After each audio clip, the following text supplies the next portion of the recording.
Assalamualaikum warahmatullahi wabarakatuh. Perkenalkan, nama saya Dea Putra Olivia dengan NIM D1 B021031. Nah, di sini saya prodi Agribisnis, Fakultas Pertanian kelas D. Di sini saya akan memaparkan resume PAI saya dengan Bapak Pematri Dr. Haji Muhammad Asrorun Yam Soleh MA. Beliau merupakan Deputi Bidang Pengembangan Pemuda Kementerian Pemuda dan Olahraga Republik Indonesia. Tentang pembahasannya yaitu wawasan keagamaan dan kebangsaan kaum muda yang moderat. Nah, kita mulai resumenya. Pemuda adalah warga negara Indonesia yang memasuki periode penting pertumbuhan dan perkembangan yang berusia 16 sampai 30 tahun. Undang-Undang Nomor 40 Tahun 2009 tentang Kepemudaan.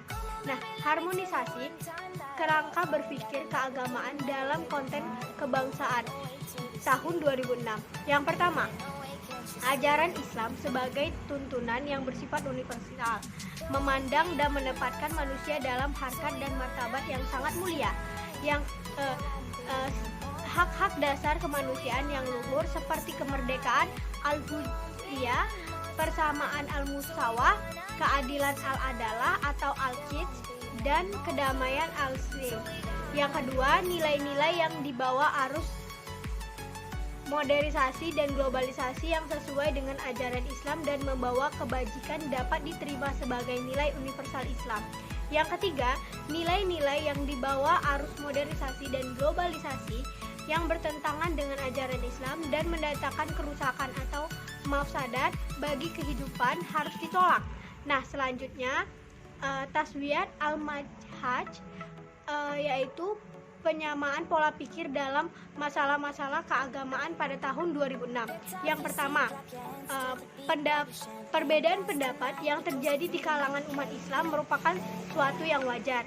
Yang kedua, sikap yang merasa hanya pendapatnya sendiri yang paling benar serta cenderung menyalahkan pendapat orang lain dan menolak dialog. Yang ketiga, dimungkinkannya perbedaan pendapat di kalangan umat Islam harus tidak diartikan sebagai kebenaran, tidak diartikan sebagai kebebasan tanpa batas bila hudud wabila diawabi. Yang keempat, perbedaan dapat ditoleransikan adalah perbedaan yang berada di dalam majal al-ikhtilaf atau wilayah perbedaan, sedangkan perbedaan yang ada di luar majal al-ikhtilaf tidak dikategorikan sebagai perbedaan, melainkan penyimpangan.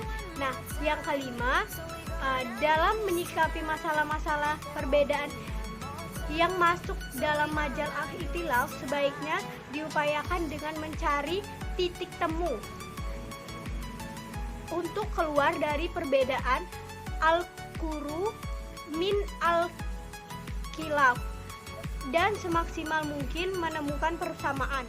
Nah, yang keenam, majal al-ikhtilaf adalah suatu wilayah pemikiran yang masih berada dalam koridor man ana alaihi wa asabihi, yaitu faham keagamaan Ahlus Sunnah wa Jamaah dalam pengertian yang luas.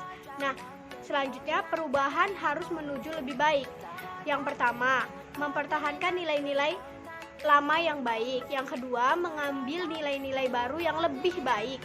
Yang ketiga, melakukan penemuan dan inovasi menuju kondisi yang lebih baik. Sekian dari saya akhiri dengan wabillahi taufiq wal hidayah. Wassalamualaikum warahmatullahi wabarakatuh.